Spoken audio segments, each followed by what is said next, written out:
Bonjour et bienvenue à notre journal hebdomadaire sur la radio-télévision d'Enibon. À la une de ce journal, au Togo, le Premier ministre togolais Komi Lamklaso et son gouvernement ont rendu leur tablier. L'annonce fut rendue officielle par la présidente du Togo vendredi soir. Et puis nous nous rendrons au Mali où l'ancien ministre de la Défense Ba Ndor est nommé président de la transition au Mali et Assimi Goïta son vice-président. Ces derniers ont prêté serment vendredi. Au Togo, démission du gouvernement de Lamklaso. Dans un communiqué de la présidence daté du vendredi 25 septembre, la présidence de la République togolaise annonçait que le Premier ministre a présenté sa démission ainsi que celle de son gouvernement. Démission qui fut acceptée par le président de la République togolaise, Faure Essozimna Gnassingbé, nommé en juin 2015 puis reconduit à la tête du gouvernement en janvier 2019. Komi Lamklaso aura été le Premier ministre ayant passé le plus de temps à la primature togolaise.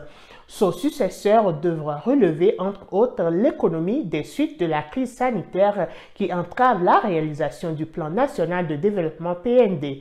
Rappelons que cette démission survient 7 mois après les élections présidentielles du 22 février 2020 dernier.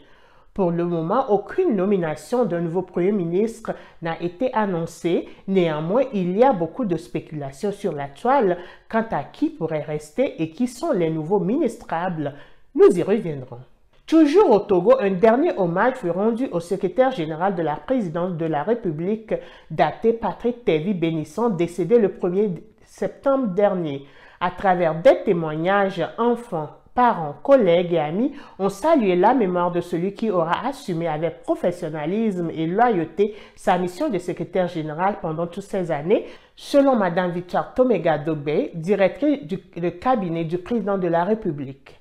Ingénieur des mines et titulaire d'un diplôme supérieur de MBA, Patrick Daté Tévi Bénisson a été nommé au poste de secrétaire général de la présidence de la République par décret présidentiel le 30 juillet 2012. Toutes nos condoléances à la famille de l'illustre disparu. Actualité politique au Mali. 5 semaines après le départ d'Ibrahim Boubacar Keïta, le président de la transition Ba Ndor ainsi que le nouveau vice-président, le colonel Assimi Goïta, ont prêté serment le vendredi 25 septembre. Suivons les détails de la cérémonie avec Ossi Assoumana.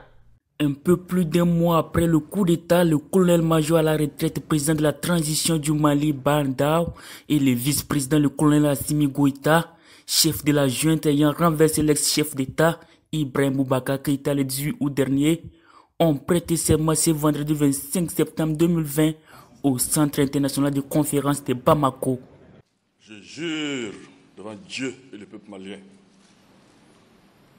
de préserver en toute fidélité le régime républicain, de respecter et de faire respecter la Constitution, la charte de la transition et la loi, de remplir mes fonctions dans l'intérêt supérieur du peuple, de préserver les acquis démocratiques, de garantir l'unité nationale, l'indépendance de la patrie et l'intégrité du territoire national.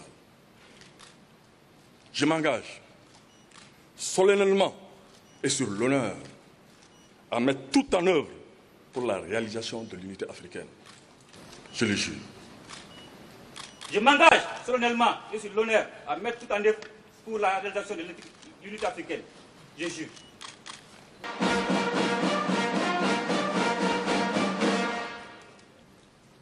Excellence, Monsieur Mbadao, président de la transition, chef de l'État, nous vous reconnaissons comme grand maître des ordres nationaux du Mali.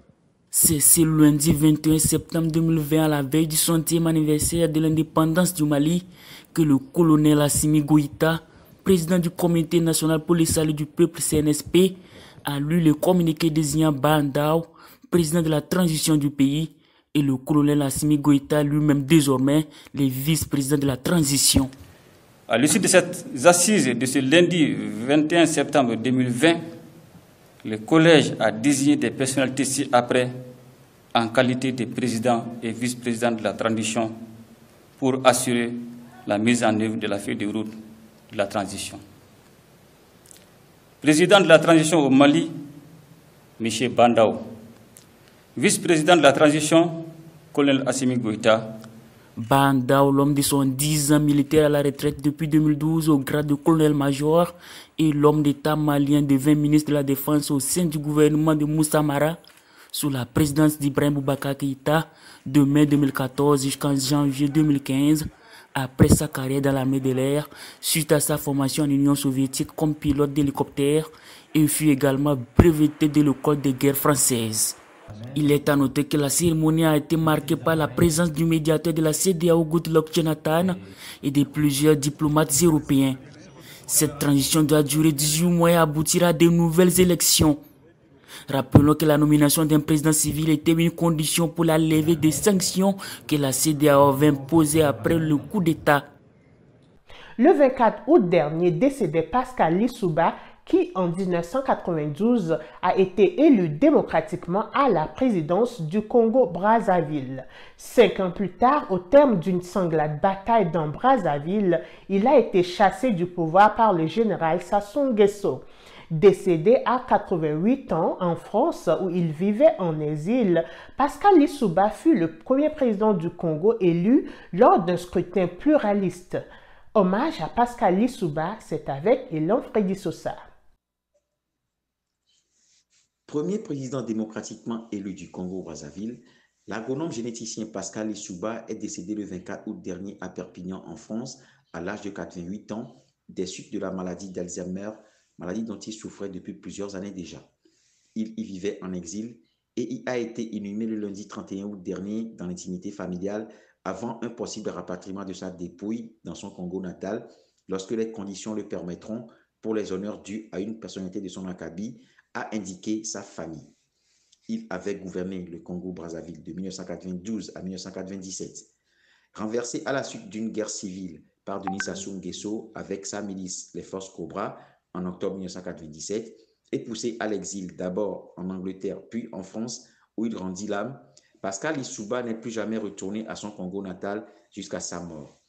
Au terme de ses études supérieures en France, sanctionné par un doctorat en sciences naturelles, Pascal Lissouba devint ministre de l'Agriculture au sein du gouvernement de l'abbé Fulbert Youlou. Le jeune agronome sera plus tard appelé à diriger jusqu'à la trentaine révolue la primature congolaise de 1965 à 1966 sous la présence d'Alphonse Massamba Deba.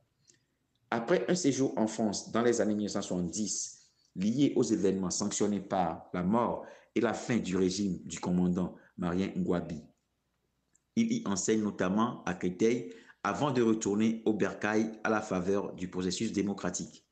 Délégué à titre d'ancien dignitaire de la République congolaise, Pascal Lissouba prit part aux travaux de la Conférence nationale du Congo-Brazzaville. Fondateur en juillet 1991 du parti politique dénommé l'Union panafricaine pour la démocratie sociale UPADES, l'agronome et enseignant fut, au terme d'une élection présidentielle pluraliste, élu premier président de la République du Congo-Brazzaville. Il voulait faire de son pays, le Congo-Brazzaville, une Suisse de l'Afrique centrale. Cependant, une crise sociopolitique entre 1993 et 1994 aboutit à une guerre civile entre le camp Pascal Lissouba et celui de son prédécesseur à la présidence Denis Sassou Nguesso, soutenu par du renfort angolais qui fera de nombreuses victimes. Denis Sassou Nguesso, son ennemi de toujours, soutenu par l'extérieur, retrouve le pouvoir d'État tandis que Pascal Lissouba, en quelques mois de guerre fratricide, liée à la gestion du pétrole dont regorge le sous-sol congolais, est contraint de prendre le chemin de l'exil. Aux États-Unis, un agent de la police de Seattle a été filmé en train de rouler avec son vélo sur la tête casquée d'un homme allongé dans la rue lors de violentes manifestations liées au mouvement Black Lives Matter. La foule manifestait contre le jugement des policiers ayant tué Breonna Taylor. Une vidéo diffusée en direct sur Facebook montre un policier poussant son vélo sur la tête d'un homme gisant sur le sol. L'état de la victime n'est pas connu. La police locale a confirmé être au courant des images et qu'une enquête était en cours. Outre Seattle, des personnes en colère sont descendues dans la rue de plusieurs grandes villes américaines. Elles dénonçaient un traitement judiciaire selon elles bien trop clément visant des policiers. Ceux-ci avaient tué en mars dernier l'Afro-américaine Breonna Taylor à Louisville au Kentucky. Aucun des 3 agents qui avaient fait irruption chez Breonna Taylor en enfonçant la porte de son domicile n'a été poursuivi pour son homicide. Brett Hankison, seul membre du trio policier finalement visé par une charge, est seulement poursuivi pour mise en danger de la vie d'autrui en raison de ces tirs qui ont traversé l'appartement des voisins de la victime, a annoncé mercredi le procureur de Kentucky. Aucun chef d'inculpation n'a été retenu contre ses 2 collègues, Jonathan Mattingly et Miles Cosgrove, qui sont pourtant les auteurs des tirs qui ont tué Breonna Taylor. Le monde sportif togolais est en deuil. C'était le capitaine de l'équipe nationale togolaise dans les années 70. Il s'appelait Hunkpati Herman Messon, plus connu sous le nom de Ressort. Il fut dans la première équipe qui a qualifié le Togo à la Coupe d'Afrique des Nations en 1972 au Cameroun. Adieu et hommage à Hunkpati Herman Ressort, c'est signé Elan Freddy Sosa. Togolaise des années 1970, Hunkpati Herman Messon est décédé le dimanche 9 août 2020 à l'âge de 75 ans à Lomé. Ses obsèques ont eu lieu le samedi 19 septembre dernier. Plus connu sous le surnom de Ressort, il avait le grade de capitaine dans son équipe d'appartenance, le CO Modèle de Lomé, tout comme en sélection nationale du Togo. Cette figure pionnière de l'historique et première qualification du Togo face aux Black Stars du Ghana pour la Coupe d'Afrique des Nations CAN 1972 au Cameroun sera à jamais gravée dans les mémoires du monde sportif togolais en particulier et de tous les Togolais en général. Ils avaient tous le visage sous l'écrin de cache-nez, une mesure barrière contre la Covid-19.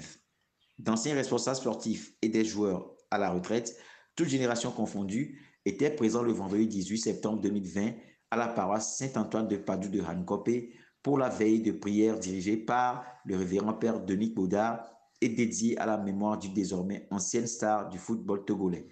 La dépouille du très redouté et ancien défenseur a été inhumée le lendemain au cimetière municipal de Bekbota. Grand de taille avec de longs enjambées, d'où le surnom Ressort, l'ancien joueur lors des championnats scolaires s'éclata par la suite sous les couleurs d'Alliance 11 Merveilleux, puis à la Modèle de Lomé.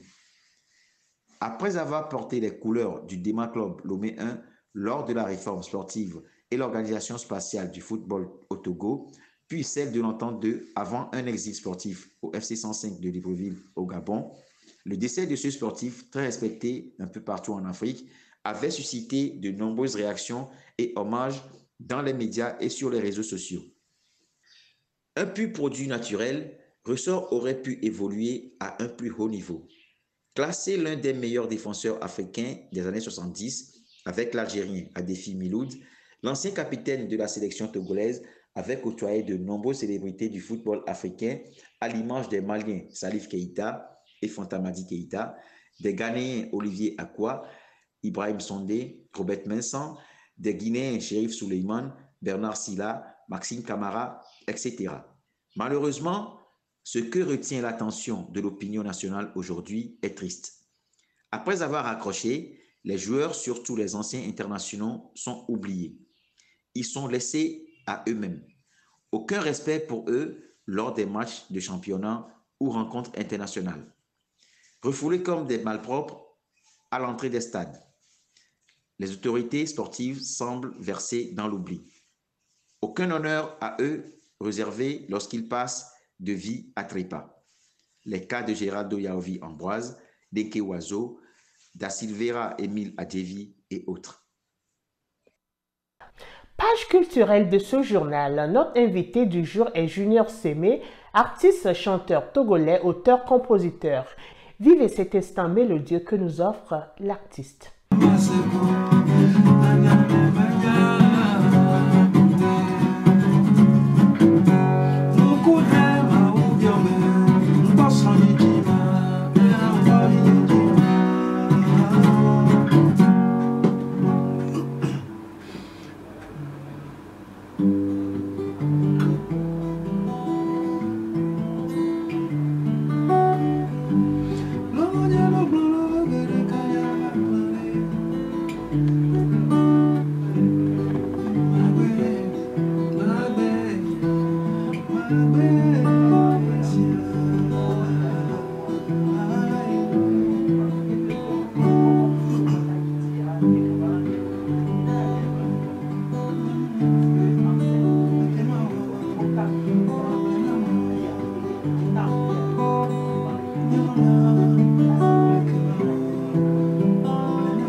Ainsi s'achève ce journal. Merci de nous être fidèles. Merci à toute l'équipe de rédaction. Rendez-vous la semaine prochaine pour d'autres informations. Portez-vous bien.